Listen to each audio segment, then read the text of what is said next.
이제 렌더링이라고 하는 옵션입니다. 여기 렌더링 옵션.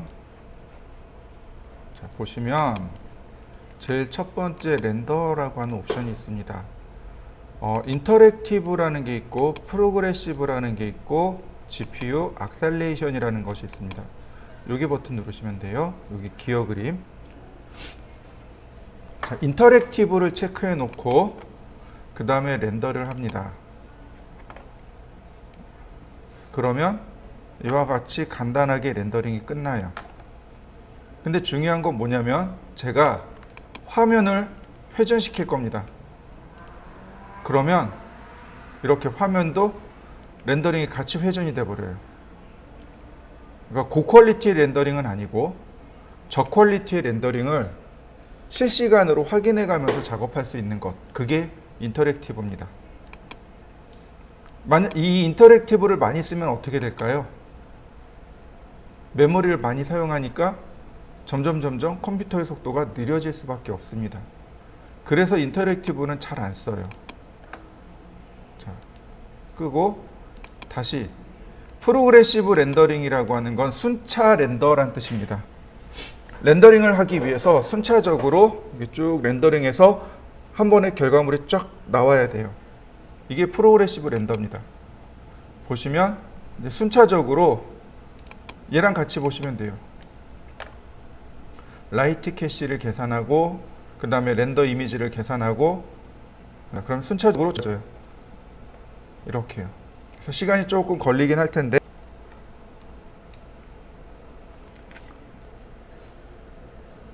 여러분들도 프로그레시브를 체크해 놓고 렌더링을 한번 해보세요. 저는 아무래도 렌더링에서 계산해야 될 게 많아서 그런가 좀 속도가 느립니다. 여러분들 한번 해보시죠. 자, 그러면 이렇게 렌더링이 끝나요. 자, 보시면 그 다음에는 프로그레시브를 끌 겁니다. 그러면 네모난 사각형 버켓이라고 하는데 구역별로 렌더링을 합니다. 구역별로 이렇게 돌아가면서 렌더링을 해요. 지금 보시면 바로 이 네모난 사각형 4개 있다는 얘기고 쿼터 옥타는 8개 있다는 뜻입니다. 버켓이 8개가 쭉 렌더링하니 여러분들도 똑같이 렌더링 해보시죠. 프로그레시브를 체크하면 그 아래 GPU 악셀레이션이라는 게 있습니다. GPU가 활성화가 돼요. 프로그레시브를 체크하면 GPU가 활성화가 됩니다. 흔히들 우리가 컴퓨터의 핵심은 CPU라고 이야기합니다. Central Unit Processor, 즉 수치 연산을 제어하는 장치죠. GPU는 그래픽 프로세서 유니트입니다. 이거는 그래픽 카드에 들어 있고요. 그래픽만 전담을 합니다. 여지껏 CPU를 가지고 렌더링을 했다면 GPU 악셀레이션을 체크하면, 즉 다시 말해서 GPU 가속이 일어납니다. 그래서 렌더링 속도가 조금 더 빨라지게 돼요.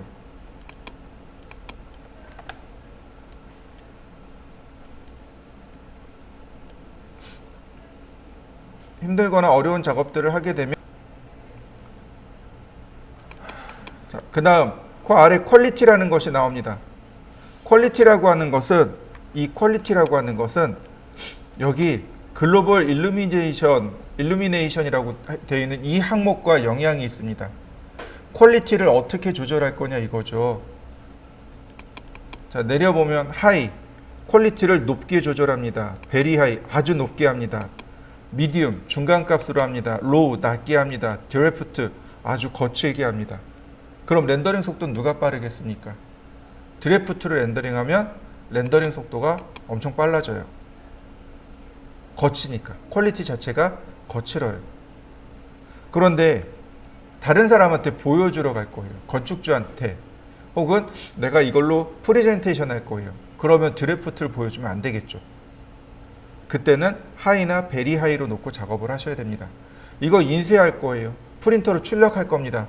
그러면 베리 하이로 놓으셔야 돼요. 그래야 제대로 된 결과물을 얻으실 수 있습니다. 일반적으로 그냥 이 정도 느낌이구나 라고 하는 건 드래프트나 로우로 놓으시면 됩니다. 이 값을 바꾸면, 이 퀄리티 값을 바꾸면 여기 있는 이 값들이 바뀌게 돼요. 보세요. 값들이 바뀌는 거 보이시나요? 네, VLA가 이 값을 지정해 놨습니다. 그래서 저도 여기 있는 값 잘 안 건들고 그냥 퀄리티만 가지고 작업을 해요. 네. 보통 로우로 놓고 화면에서 작업하시면 됩니다. 다음 보시면 카메라라는 것이 있습니다. 카메라라는 옵션이 있는데 눌러보시면 스탠다드가 있고 VR 스피어컬 파노라마가 있고 VR 큐브 맵이 있습니다. 중요한 건 VR은 안 해요. 여러분들 입체 안경 쓰고서 입체적으로 영상을 바라볼 때가 있겠죠? 그럴 때는 VR을 씁니다. 그런데 우리가 일반적으로 하는 건 VR이 아니죠. 그러니까 스탠다드를 쓰시면 되겠고요. 자, 스테레오라고 하는 것은 입체 영상을 말합니다. 빨간색, 파란색 안경 쓰고 입체 영상 보신 거 기억나시나요? 네, 이 스테레오가 바로 그런 영상을 만들 때 쓰는 겁니다. 그러니까 얘도 안 해요. 자, 그 다음에 익스포저 밸류가 있습니다. EV 값이라고 하는데 이게 사실은 카메라 값이에요. 카메라의 밝기입니다. 얘를 도대체 얼마나 밝게 렌더링을 할 거냐 혹은 어둡게 렌더링 할 거냐 이 얘기인데, 여기 스탠다드 카메라 오른쪽에 보시면 이렇게 조그만 아이콘이 하나 있습니다. 여러분도 한번 찾아보세요. 찾으셨나요? 네, 이 옵션을 눌러보세요. 그러면 수동 카메라로 바뀝니다. 이게 수동 카메라로 바뀌어요. 제가 지금 적어놨을 거예요. 필름 센서티브라는 것. 필름 센시티브는 필름의 감도입니다. 필름이 있어야 사진을 찍을 수 있겠죠? 즉 필름의 감도로 ISO 혹은 아사라고 있습니다. 이건 뭐냐면은 사진은 빛의 예술이라고들 합니다. 무슨 얘기냐면 필름을 빛에 노출을 시켜요. 그래서 사물을 찍는 겁니다. 이때 이 필름 감도 값이 높으면 빛에 예민하게 반응합니다. 필름 감도가 낮으면 빛에 둔하게 반응해요. 예를 들어서 이런 거죠. 여러분들 예식장 가보셨죠? 예식장에 가면 사진사 분이 사진을 찍잖아요. 그럴 때는 이 필름 감도가 400에서 800짜리를 씁니다. 굉장히 예민하게 반응하는 거죠. 후레쉬 안 터뜨려도 되게 그러니까 밝고 선명하고 뽀샤시하게 나와요. 그런데 이걸 가지고 똑같은 카메라를 가지고 요즘 같은 낮에 2시에 밖에 나가서 찍어버리면 어떻게 될까요? 빛에 예민하게 반응하니까 필름이 다 하얗게 타버립니다. 그럼 어떻게 해요? 야외에서 촬영할 때는 거꾸로 감도가 낮은 걸 사용합니다. 그리고 실내로 들어가면 실내에서도 이 정도 조명이라면 굳이 높은 거 사용하지 않아도 돼요. 필름 감도가 낮은 걸 쓰면 됩니다. 이 정도에서는. 그런데 예를 들어서 여기서 형광등이 절반밖에 안 켜져요. 여기서. 그럼 필름 감도를 올려야 됩니다. 보통 기본값은 필름 감도가 100 또는 200을 주시면 됩니다. 100 혹은 200. 실내라면 400까지 올리셔도 좋아요. 예전에 수동 카메라를 가지고 사진을 찍을 때 필름 감도를 100 또는 200을 썼습니다. 보통 100짜리, 200짜리 많이 썼어요. 초반에는 전부 100을 썼습니다. 근데 실내에서는 무조건 후레쉬를 터뜨려야 했었어요. 나중에 그 후지라는 회사에서 200 필름을 이 감도 200짜리를 내놨어요. 그래서 자동으로 막 더 선명하게 잘 찍혀요. 그러고 선전 엄청 했습니다. 그래서 나중에는 그러니까 디카 넘어가기 바로 직전에는 전부 다 필름 감도 200짜리를 썼어요. 그래서 이 필름 감도는 100이나 200을 쓰시면 돼요. 자, 그 다음에 어퍼처라고 하는 게 있습니다. F넘버라는 게 있어요. 이거 뭐냐면은 조리개 값입니다. 조리개 값이에요.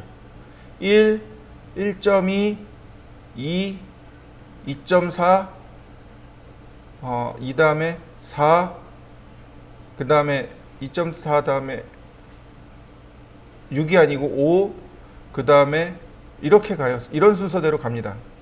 그 다음에 8, 그 다음에 10, 12, 16, 그 다음 32 이런 식으로 가요. 필름 감독값, 아니 이 조리개값.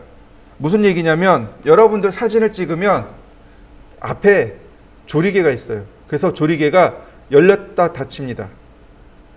열렸다 닫혀요. 이 조리개를 얼마나 열 것인가 혹은 얼마나 닫을 것인가 이 얘기입니다. 이 어퍼처 F 넘버가 1이면은요 조리개를 다 개방한 겁니다. 1이면 조리개를 다 개방한 거예요. 그러니까 보세요. 제가 1로 놨습니다. 그리고 렌더링을 걸죠. 그러면 엄청 밝게 찍힙니다. 이렇게. 조리개를 다 개방한 거예요. 조리개 개방했으니까 이번엔 제가 조리개를 닫았습니다. 32로.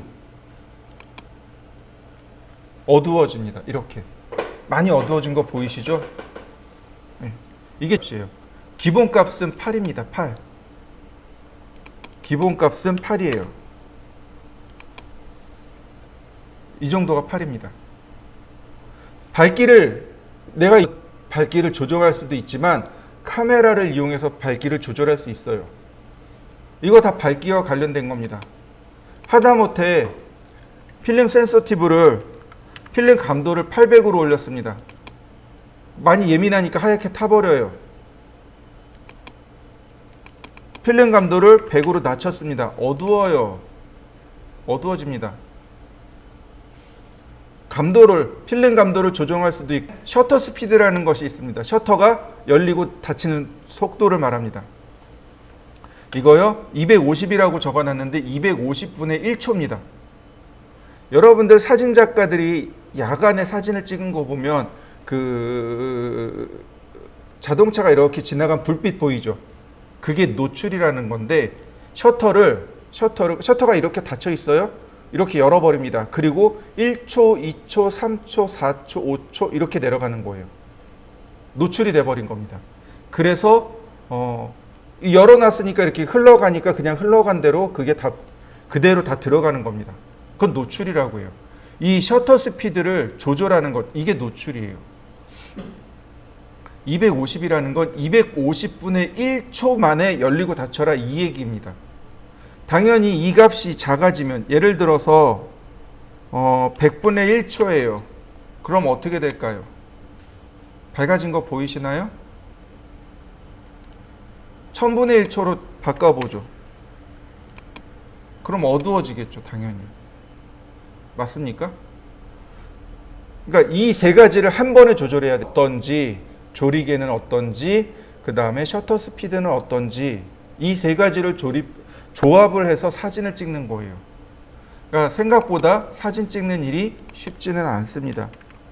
기본 자동 카메라 있죠. 여러분들이 쓰는 기본 카메라. 그게 필름 감독 값이 100이고요. 어퍼처, 즉 조리개 값이 F 넘버 8이고요. 그 다음 셔터 스피드가 250분의 1초가 기본 자동 카메라입니다. 이게 자동 카메라예요. 이랬을 때 EV 값이 13.946이라는 값이 나오는 겁니다. 만약에 제가 필름 감도를 낮췄습니다. 10으로. 그러면 자, EV 값이 낮아진 거 보이시나요? 네. 높여볼까요? 높였습니다. 그러면 값이 막 조절이 돼요. 이렇게 100 그러면 13. 자, F 넘버를 열어볼까요? 1 그러면 7.9 밝아지는 거죠. 자, 한번 조절해 보시죠. 여러분들도 이걸 조절해 가지고 렌더링을 한번 걸어 보세요. 그러면 여러분들이 원하는 밝기가 나오는지 아닌지를 확인하실 수 있을 겁니다.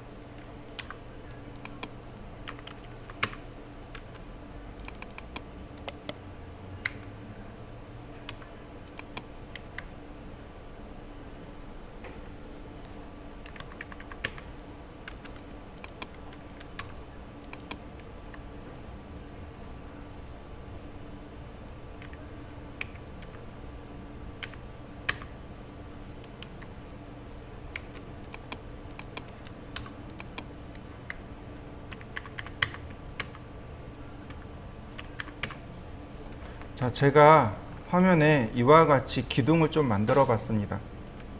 바닥이고요. 바닥이고 이 기둥의 높이는 2400입니다. 보통 우리가 실내가 2400이죠.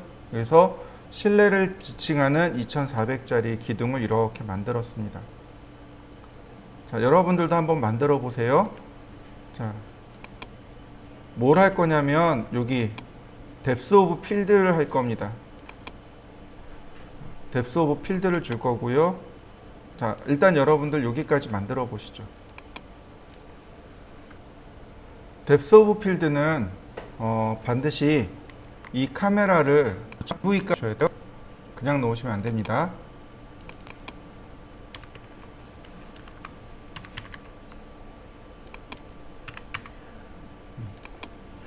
그러면 옵션이 하나 더 생겨날 거예요. 자, 사용하는 방법 알려드립니다. 먼저 픽 포컬 포인트라는 것이 있습니다. 얘를 이용해서 여기 점이 있어요. 이 점을 이용해서 내가 포커싱을 맞춰야 될 위치를 클릭해 줍니다. 이렇게 포커싱이 들어갈 자리를 클릭해 줘요. 그러면 저는 여기에 포커스가 맞춰지라고 했습니다. 그 다음 뭘 바꾸냐면 그 위에 디포커스라는 것이 있습니다. 이 뎁스 오브 필드는 뭐냐면 피사체의 심도를 조절하는 것을 뎁스 오브 필드라고 합니다. 심도라고 해요. 제가 심도에 대해서 조금만 설명드리면 이런 겁니다.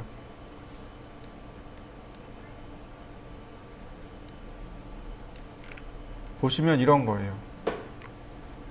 사진작가, 사진 찍는 사람이 초점을 맞추고 찍었습니다. 그런데 여기만 포커스가 맞고 나머지 이렇게 뿌옇게 흐려져요. 이게 심도, 포커스가 맞는 깊이가 얕다라고 이야기하는 겁니다. 근데 내가 사진을 찍었는데 전체 다 그냥 뚜렷하게 잘 나왔어요. 심도가 깊은 겁니다. 이해되시나요? 원래 이건 조리개 값으로 조절하는 게 옳아요. 일반 수동 카메라는 조리개 값으로 조절합니다. 조리개 값을 이용하면 심도 값을 이렇게 얕거나 깊거나 하게 바꿔줄 수 있어요. 조리개를 열어버리면 심도가 얕아지고 조리개를 닫아버리면 심도가 깊어집니다. 이게 이제 피사체의 심도인데 그걸 영어로 뎁스 오브 필드라고 합니다. 그리고 디포커싱이 바로 심도를 조절하는 값이에요. 이 값이 0이면 전체 그냥 다 뚜렷한 겁니다. 렌더링을 걸면 전체 그냥 다 이렇게 뚜렷하게 나와요. 그런데 이 디포커싱이 0.6 정도 되면 포커싱이 얕아집니다. 이렇게요. 앞쪽에 경계가 흐려진 거 보이시나요? 이만 경계를 맞춰라 이렇게 놓은 겁니다. 심도를 바꿔 놓은 겁니다. 여러분들도 한번 해보시죠. 이렇게 저처럼 이렇게 심도를 딱 계산해서 렌더링을 해보시죠. 자, 다음 그 밑에 보시면 비네팅이라는 것이 나옵니다. 이펙트에 보시면 비네팅이라는 게 나와요. 비네팅이라는 건 역시 마찬가지로 제가 모아놨는데 이런 거예요. 사진을 찍으면 가운데는 밝고 주변에 이렇게 어두워지는 효과 있죠. 이게 비네팅 효과입니다. 이게 비네팅 효과예요. 그래서 이 렌더링을 할 때 이 비네팅 값을 주면 렌더링하고 나면 주변이 이렇게 동그랗게 바뀌어요. 이거 너무 강하게 줬으니까 약하게 줘볼까요? 너무 약한가요? 다시 조절. 자, 이렇게요. 비네팅 효과가 들어가는 거죠. 이렇게 틸팅 효과도 들어갈 수 있고요. 한 3 정도? 한 2.5? 네, 이렇게 흐릿하게 주변이 어두워지는 효과가 나요. 이걸 비네팅이라고 합니다. 한번 렌더링 해보시죠.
자, 그 다음에 하나 더 보시면 뭐가 있냐면 카메라를 다시 수동 카메라로 바꾸시면 보케라고 하는 게 하나 나타납니다. 여기서는 보케 효과를 볼 수가 없어요. 여러 번 해봤는데 보케 효과가 안 일어납니다. 보케 효과가 뭐냐면 이거예요. 야경을 찍을 때 심도가 안 맞으면 그 불빛이 막 반짝반짝 일어나잖아요. 근데 이게 보케 효과입니다. 이게 보케예요. 아쉽게도 보케 효과가 잘 안 맞더라고요. 단지 보케가 무엇인지 어떤 효과인지만 잘 기억하고 넘어가시면 될 것 같아요. 이 보케 효과를 눌러버리면 이제 렌더링 할 때 이제 이런 효과가 난다는 건데, 이게 이제 조명이 있어야 되겠죠. 조명이 많이 있어야 이런 보케 효과가 일어납니다. 네. 이건 넘어가도 좋습니다. 그 다음 렌더 아웃풋. 이건 되게 중요해요. 이 렌더 아웃풋이 되게 중요합니다. 뭐냐면 렌더링에서 결과물을 저장해야 되잖아요. 도대체 얼마만한 사이즈로 저장할 거냐 이거죠. 예를 들어서 내가 A3로 출력할 거예요. 그럼 A3가 얼마냐면, 사이즈가 얼마나냐면 420에 297mm입니다. 그러면 픽셀을 420 픽셀에 297 픽셀로 하면 될까요? 택도 없는 거죠. 그죠? 자, 되게 간단한 방법이 있어요. 아주 전통적으로 사용하는 아주 간단한 방법. 그게 뭐냐면 이 뒤에다가 공을 붙이고 픽셀로 바꿔버리면 돼요. 뒤에다가 공을 붙이고 픽셀로 바꾸시면 됩니다. 4200 픽셀에 2970 픽셀이요. 그러면 어느 정도 해상도냐면, 원래 우리가 인쇄해야 될 해상도가 300dpi라는 해상도를 요구합니다. 420mm에 297 곱하기 300dpi라는 해상도가 필요해요. 그런데 이렇게 주면은 대략 280 dpi 정도의 해상도가 나옵니다. 얼추 출력용 해상도가 나와요. 아주 옛날부터 쓰던 방식 중에 하나가 바로 이겁니다. 가장 좋은 건 포토샵 띄워가지고 A3 300dpi 해가지고 사이즈를 지정해주면 돼요. 그게 가장 정확합니다. 그런데 언제 일일이 그러고 있어요. 포토샵 언제 띄우고. 그러니까 그냥 원래 사이즈, 내가 출력하고자 할 사이즈에다가 곱하기 10을 해버리는 겁니다. 그러면 얼추 내가 출력할 해상도가 돼요. 바로 여기가 출력해야 할 해상도를 지정하는 란입니다. 자, 그리고 또 하나, 위에 보시면 이렇게 회색 영역이 위아래로 있죠? 이게 바로 세이프 프레임입니다. 인쇄를 할 때 지금 제가 지정한 이 해상도의 이 위에 부분, 여기는 안 나온다는 뜻입니다. 인쇄가 안 된다는 뜻이에요. 이걸 꺼버리면, 물론 화면에는 표시가 안 되겠죠. 그런데 내가 막 중요한 거 배치해놨는데 막상 출력하면 안 나와요. 이런 경우들이 발생한단 말이죠. 그러니까 얘를 체크해 놓고, 여기 사이즈구나, 요만큼만 내가 조절하면 되겠네, 이렇게 작업하는 겁니다. 그리고 아스펙트 레이소, 가로 세로 비율을 의미합니다. 보통 인쇄용은 4:3이죠. 인쇄용 비율은 4:3 비율입니다. 그러니까 4:3에 800에 600 정도? 네, 이 정도가 가장 흔하게 사용하는 인쇄용 해상도가 됩니다. 그리고 그 아래 내려가면 세이브 이미지라는 말이 나옵니다. 세이브 이미지. 렌더링을 다 했어요. 자, 렌더링을 다 했습니다.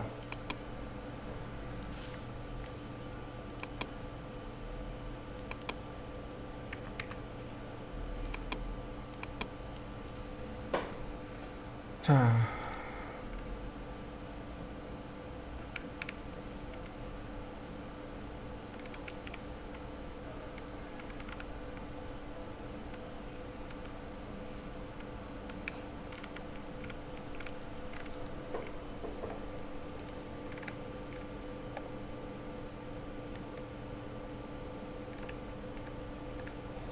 자, 이렇게 렌더링이 끝나면 여기 디스켓 그림을 눌러서 저장을 할 수 있어요.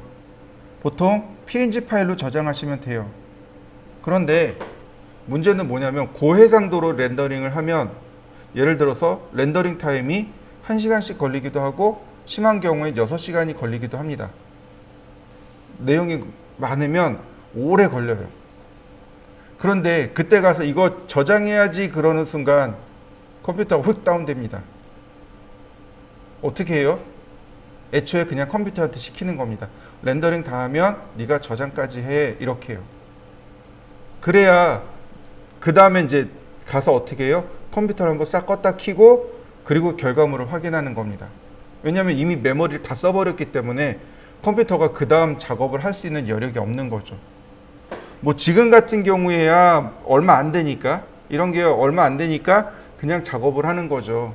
근데 만약에 여러분들이 인쇄용으로 저장할 겁니다. 그러면은 반드시 이 부분을 열어서 지정을 해 주셔야 돼요. 이렇게 여기 아이콘 그림이 있습니다. 이 아이콘을 누르시면 저장할 위치를 지정할 수 있습니다. 미리 저장할 위치와 저장 파일명과 위치를 다 지정해 줄 수 있어요. 한번 해보시죠.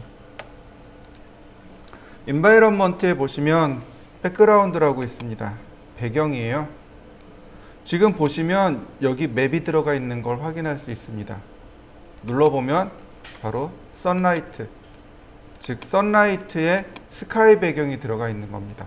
하늘 배경이 기본으로 들어가 있는 거죠. 만약에 이 옆에 오른쪽에 체크박스를 꺼버리면 이렇게 선라이트가 이렇게 하늘 그냥 검정색으로 나오게 돼 버립니다. 이 예를 들어서는 기억나시나요? 아이소메트릭 렌더링 할 때는 하늘 배경이 필요 없죠. 그럴 때는 이렇게 배경을 하얀색이나 혹은 보색기도 합니다.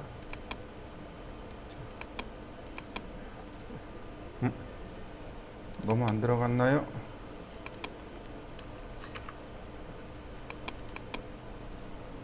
너무 밝게 들어갔네요.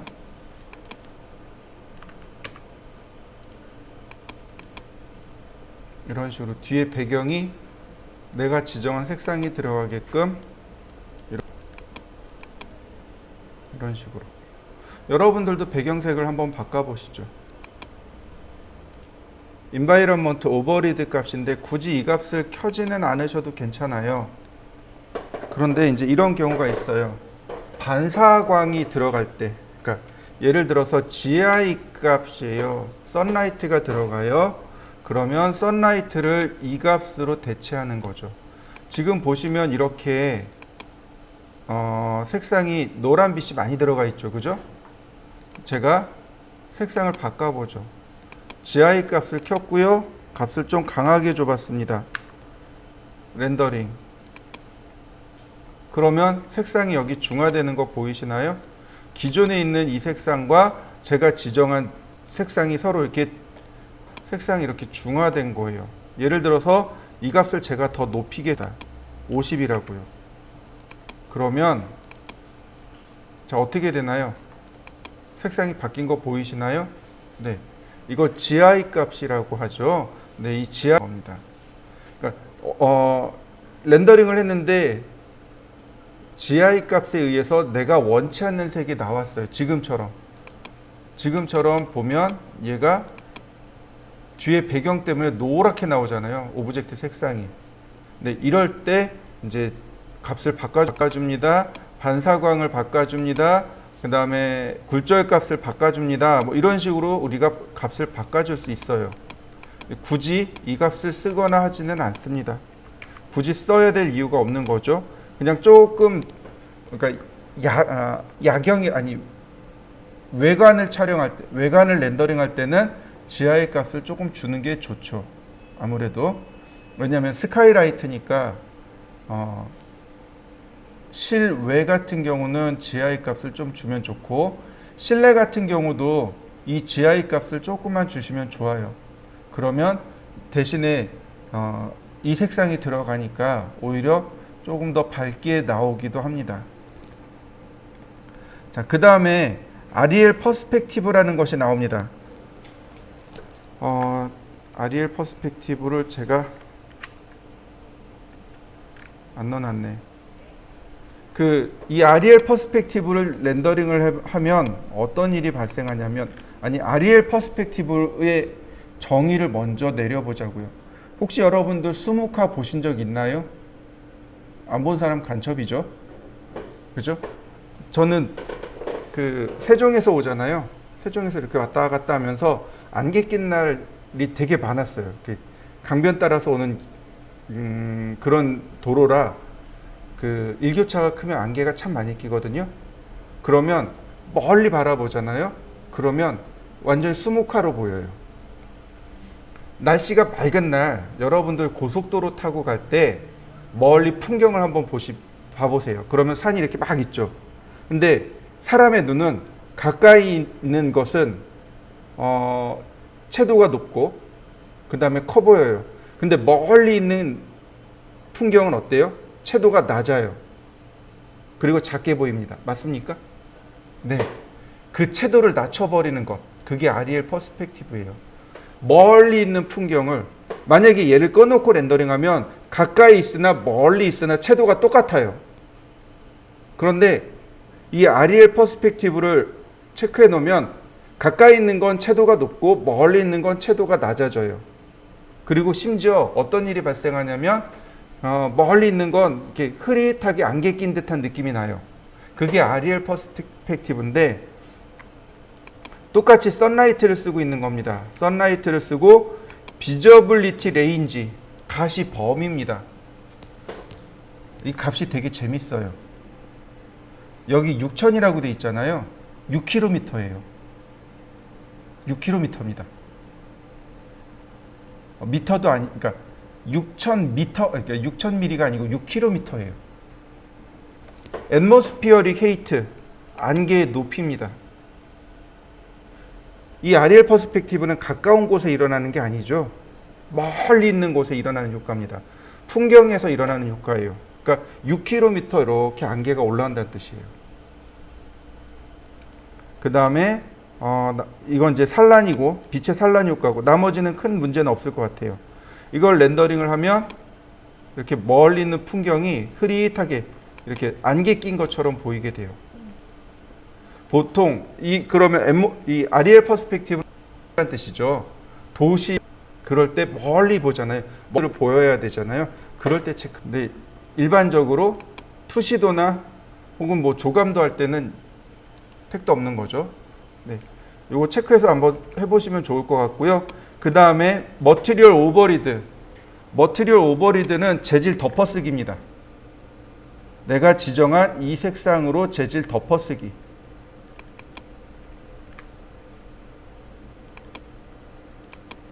그러면 재질을 이렇게 덮어 써버립니다. 덮어쓰기예요. 재질 덮어쓰기. 예를 들어서 색상을 바꿔보죠. 어이구. 자, 제가 빨간색으로 놨습니다. 지하이가 끄고 흰색 놓고 자, 렌더링. 그 재질 빨간색으로 다 덮어 씌운 거 보이시죠? 네. 재질 덮어 씌우기예요. 재질 덮. 그러니까 재질을 하나도 안 입힌 상태로 보고자 할 때 쓰는 게 바로 이런 기능인 거죠. 그 다음에 수암. 얘가 네트워크 렌더링입니다. 안 돼요. 네트워크 렌더링이 안 돼요. 제가 실력이 없는 건지 아니면 뭔가 옵션이 빠진 건지 일단 안 돼요. 뭐냐면 한 대 가지고 렌더링하기에 속도가 너무 느린 거예요. 그래서 여러 대의 PC를 동시에 렌더링하는 겁니다. 내가 지정한 컴퓨터에다가 데이터를 주는 거예요. 너 이만큼 렌더링해, 너 이거 렌더링해, 너 이만큼 렌더링해. 그 다음에 한 번에 딱 취합해서 딱 보여주는 거죠. 그럼 여러 대가 렌더링하면 속도가 어떤가요? 훨씬 더 빨라질 수밖에 없는 거죠. 그게 수험입니다. 자, 여기까지 한번 렌더링들 쭉 걸어보세요. 그 다음 레이트레이스라는 값이 나오네요. 자, 레이트레이스라는 건 뭐냐면은 빛을 추적하는 건데 여기서는 어떤 개념으로 쓰냐면 화면을 확대해 봤습니다. 그러면 보시면 이렇게 지금 요 경계 부분들 있죠. 요걸 안티알래싱이라고 합니다. 원래 경계가 일직선으로 따박따박 떨어져야 되는데 경계가 이렇게 뿌옇게 흐려져요. 왜냐면 이미지는 픽셀로 이루어져 있거든요. 그래서 이렇게 경계가 져서 되게 보기 흉해요. 그래서 어떻게 하냐면 살짝 뭉그러뜨리는 겁니다. 경계 부분을. 그래서 우리가 보기 편하게 해주는 걸 안티알래싱이라고 해요. 그걸 여기서는 레이트레이스라고 하는 거고. 자, 이 레이트레이스의 노이즈, 즉 흔들림 정도, 요걸 계산하는 값 정도가 0.5라는 건데 레이트레이스 오른쪽에 조그만 아이콘이 있습니다. 얘를 눌러보세요. 그러면 안티알래스 필터가 나옵니다. 안티알래싱 필터가 나와요. 요 값 계산하는 필터예요. 가장 선명하고 가장 또렷한 게 캐물롬입니다. 일반적으로는 에어리아를 써요. 영역 단위로 안티알래스를 계산하는 건데 그렇지 않고 나는 또렷한 이미지를 얻고 싶어. 그럼 캐물롬을 눌러 놓으시면 됩니다. 이 상태에서 렌더링하면 여기 결과가 달라질 거예요. 한번 여러분들도 확인해 보세요. 이거는 여러 번 렌더링 빛이란 뜻이고 트레이스는 추적하다란 뜻입니다. 빛을 추적할 때 사용하는 내용입니다.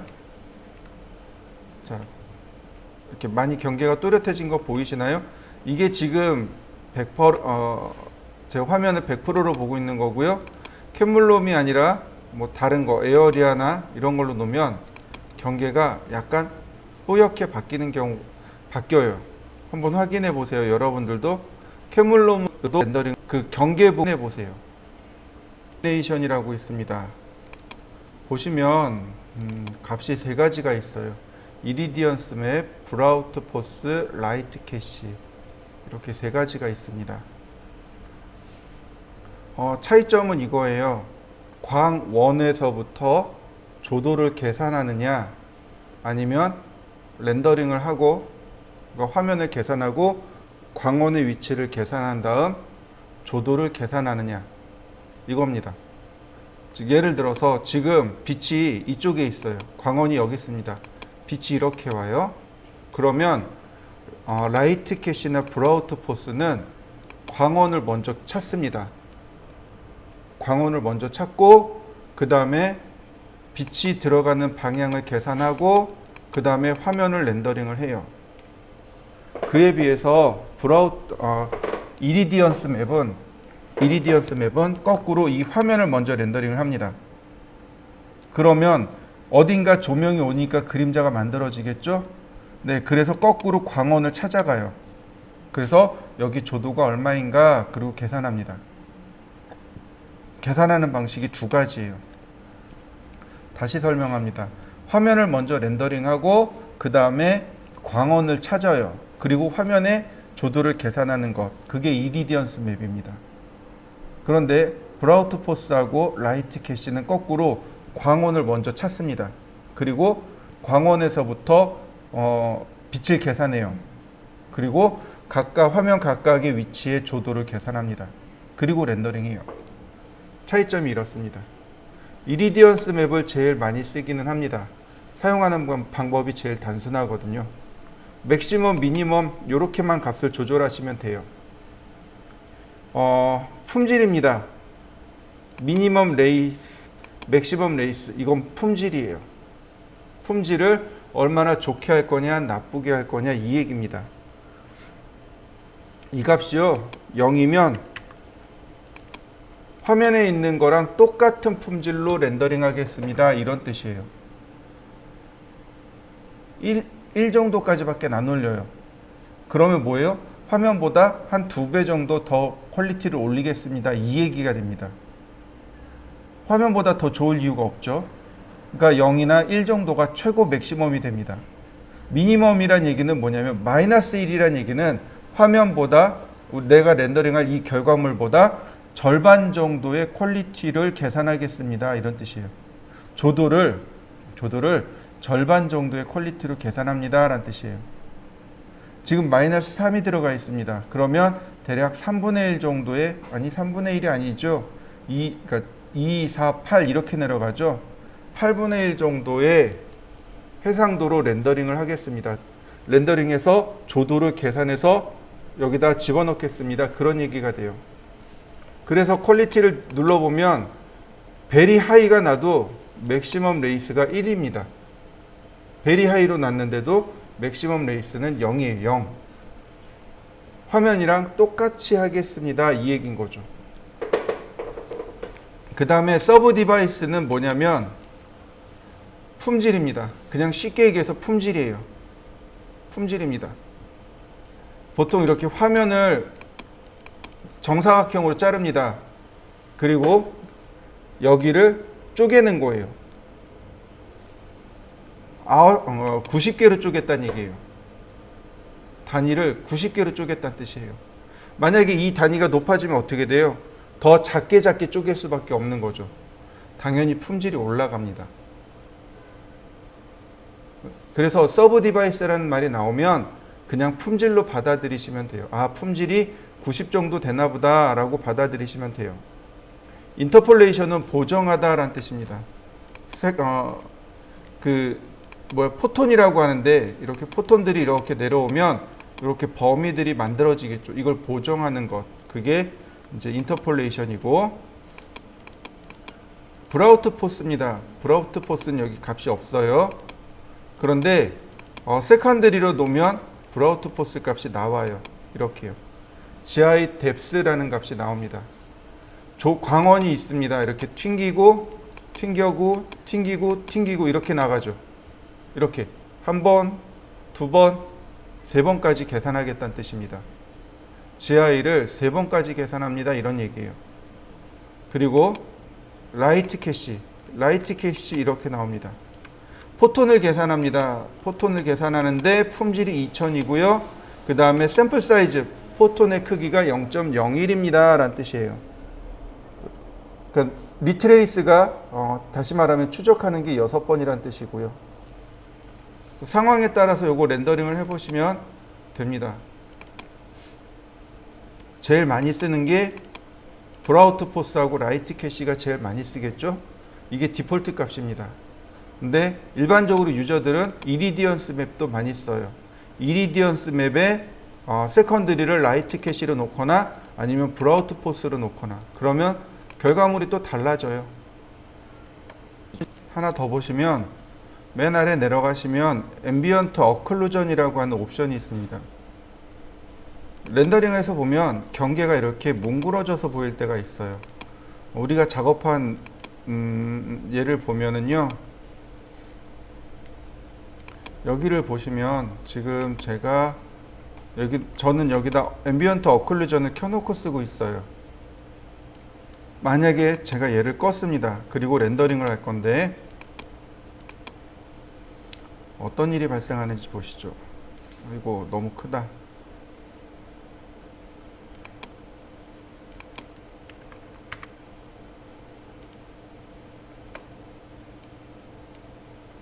창문 보이시나요? 여기 창문하고 얘네들을 보시면 돼요. 여러분들도 그냥 렌더링을 걸어보세요. 앰비언트를 끈 상태입니다. 앰비언트라고 계속 얘가 좀 확대해서 보면 자, 이렇게요. 지금 여기 문 부분 보이시나요? 흐리멍텅해서 잘 안 보이죠? 제가 여기만 렌더링 할 건데 앰비언트 어클루전이라고 하는 이 옵션을 체크했고요. 라디어스 값을 올리시면 돼요. 라디어스 값을 올리시면 어클루전 값이 커집니다. 뭐냐면 그림자를 더 많이 넣는 거예요. 경계와 경계를 찾아서 조그만 경계라도 그림자를 다 넣어버립니다. 그러면 이런 일이 발생해요. 자, 렌더링을, 영역을 지정해서 렌더링을 하죠. 요만큼만 제가 렌더링을 하겠습니다. 렌더링. 경계가 또렷하게 보이는 거 보이시나요? 이렇게. 지금 문 앞에 여기 무늬가 보이죠? 다시 볼까요? 이번엔 어클루전을 껐습니다. 그리고 렌더링을 하죠. 그러면 여기 경계가 뭉그러져서 안 보여요. 안 보이는 거 보이시나요? 똑같은 부분을 렌더링을 하고 있는데 이렇게 다시 보세요. 지금 여기가 문 부분이잖아요. 이렇게 문 부분이잖아요. 이번엔 어클루전을 켤 겁니다. 그리고 라디어스 값을 좀 올렸어요. 렌더링. 여기만 렌더링 하라고 시키는 거예요, 지금. 그렇기 때문에 경계도 또렷해졌지만 어클루전에 의해서 이와 같이 경계가 또렷하게 만들어지는 겁니다.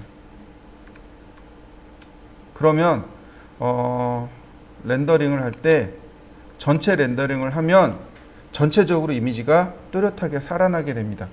그러니까 음영이라고 하죠. 윤곽이 확 살아나게 돼요. 여러분들도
그러면 이와 같이 경계가 또렷해서 전체적으로 윤곽이 많이 살아요. 그러면 우리가 렌더링을 할 때요, 어떤 것들을 체크하냐면 렌더 옵션에서 보시면 프로그레시브하고 GPU를 체크할 때가 있을 거고요. 퀄리티는 반드시 바꿔야 되고, 그 다음에 카메라에서 이제 이 값을 바꿔야 되겠죠. 수동 카메라로. 그리고 뭐 뎁스 오브 필드나 보케는 안 건드려요. 자, 그 다음에 출력 해상도는 건드려야 되겠죠. 그리고 뭐 GI 값 정도는 건들 수 있어요. GI 값 정도는 조금 건들 수 있고, 그 다음 REL 퍼스펙티브는 굳이 안 써요. 그 다음 레이 트레이스로 들어가서 안티알리싱을 바꿉니다. 이 값을 바꿔줘야 돼요. 그 다음에 나머지는 괜찮은데 앰비언트 어클루전 값을 이용해서 라디어스를 이용해서 얘를 조금 바꿔주면 훨씬 더 훌륭한 퀄리티를 얻어낼 수 있을 겁니다. 반지에다 재질을 줄 건데 기존에 있는 재질을 쓸 겁니다. 메탈을 찾으세요. 기존에 메탈을 찾으세요. 메탈을 눌러보면 맨 아래 내려가면 스틸 폴리시드라는 것이 있습니다. 제일 아래에서 두 번째요. 스틸은 철이죠. 폴리시드가 매끈하게 가공하는 걸 폴리싱이라고 합니다. 폴리싱 가공을 하게 되면 윤이 나요. 그래서 광택이 나는 걸 폴리싱이라고 합니다. 그러니까 메탈 폴리싱을 한 거를 찾으세요. 얘를 드래그해서 가져온 다음 반지를 선택 후 반지에다가 지정해 주시면 됩니다. 그러면 메탈 폴리싱이 이렇게 들어가요. 그럼 반지가 하나 만들어진 거 맞죠? 자, 이때 일단 여기까지 단계적으로 가자고요. 자, 이번엔 렌더 옵션으로 갑니다. 어떤 렌더링을 할 거냐면 맨 아래 커스틱이라는 것이 있습니다. 커스틱이요. 커스틱이 뭐냐면 빛이 반사되는 현상을 커스틱이라고 합니다. 유리나 혹은 거울이 빛을 만나면 반사를 하죠. 유리 같은 경우는 굴절에 의해서 특히 돋보기 같은 경우 빛이 한 군데 모이는 현상이 일어나요. 그게 커스틱 효과입니다. 거울을 그림자로 이렇게 반사하면 빛이 그림자로 들어가죠. 네, 그게 커스틱 효과입니다. 뭐 디스턴스라고 해서 커스틱이 오브젝트로부터 얼마나 멀리 만들어질 거냐, 그 다음에 맥시멈 포톤은 빛의 입자의 개수를 말합니다. 포톤이 입자예요. 그래서 빛의 입자가 몇 개나 될 거냐, 맥시멈 덴시티, 농도입니다. 얼마나 농도를 진하게 할 거냐, 멀티플러, 얼마나 빛을 세게 반사시킬 거냐, 이 얘기예요. 자, 렌더링을 해보죠.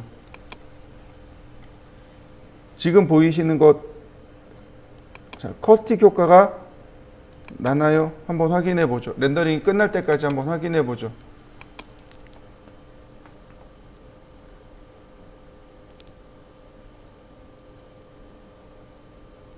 네, 여기 지금 이렇게 빛이 이렇게 모인 거 보이시나요? 이 부분, 이게 커스틱 효과입니다. 주변에 이렇게 하얀색으로 이렇게 비쳐 나오는 게 빛이 튕겨져 나간 겁니다. 튕겨져 나가서 이렇게 빛이 모여지는 현상인 거고, 정확하게는 이렇게 빛이 모이는 것, 이게 커스틱 효과입니다. 이게 커지면 효과가 안 나요. 저도 이거를 엄청 고민했었거든요. 왜 효과가 안 날까 그러다가 사이즈를 줄였더니 커스틱 효과가 나더라고요. 사이즈가 커지니까 효과가 잘 안 나더라고요.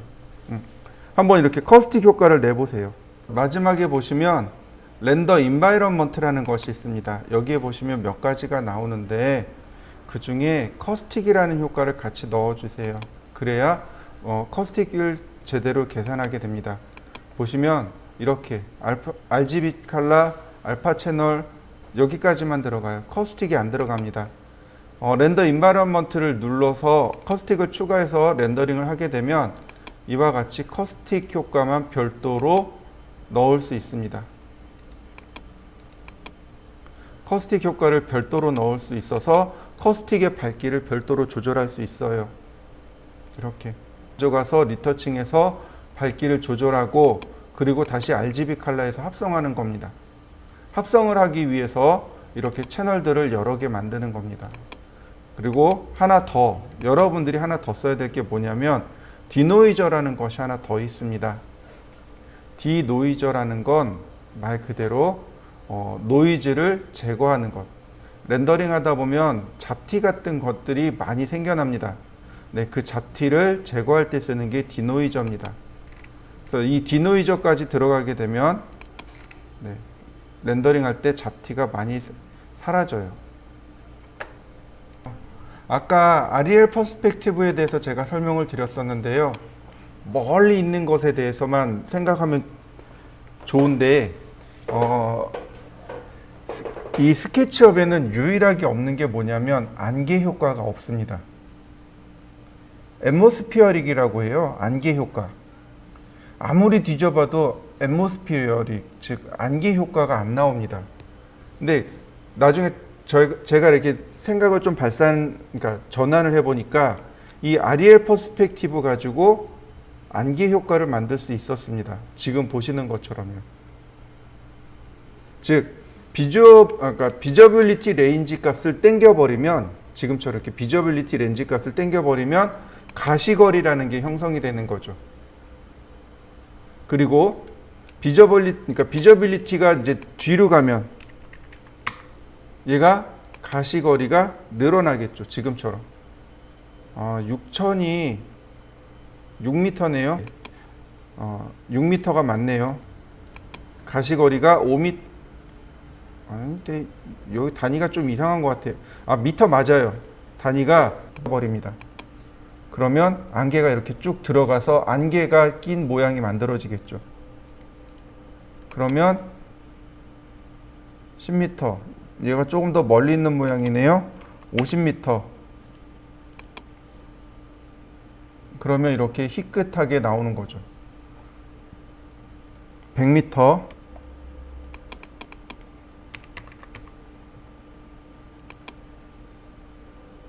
그러면 안개 효과가 이렇게 만들어지게 됩니다. 이 MOREL 실제로 우리가 살아가는 일반적으로 우리가 따지는 지금 보시는 지금 화면에서 보시는 이게 일반적인 안개예요. 그런데 이 위로 도시에 가면 이렇게 스는 거예요. 물안개 같은 거 바닥에서 위로 올라오죠. 이런 게 레이어드 포그예요. 그럼 레이어드 포그는 어디서 정하냐면 얘예요. 헤이트, 높이. 그러니까 비저빌리티 레인지, 그러니까 카메라를 기준으로 해서 가시 범위가 만들어진다면 얘는 높이가 있는 거죠. 지금 6,000m예요. 6km 높이까지 안개가 들어가 있는 겁니다. 제가 1m로 바꿨어요. 그러면 이렇게 안 보이네요. 자, 이제 안개가 좀 들어간 것처럼 보이나요? 바닥에 딱 1m만 안개가 들어가 있습니다. 이렇게 이 효과를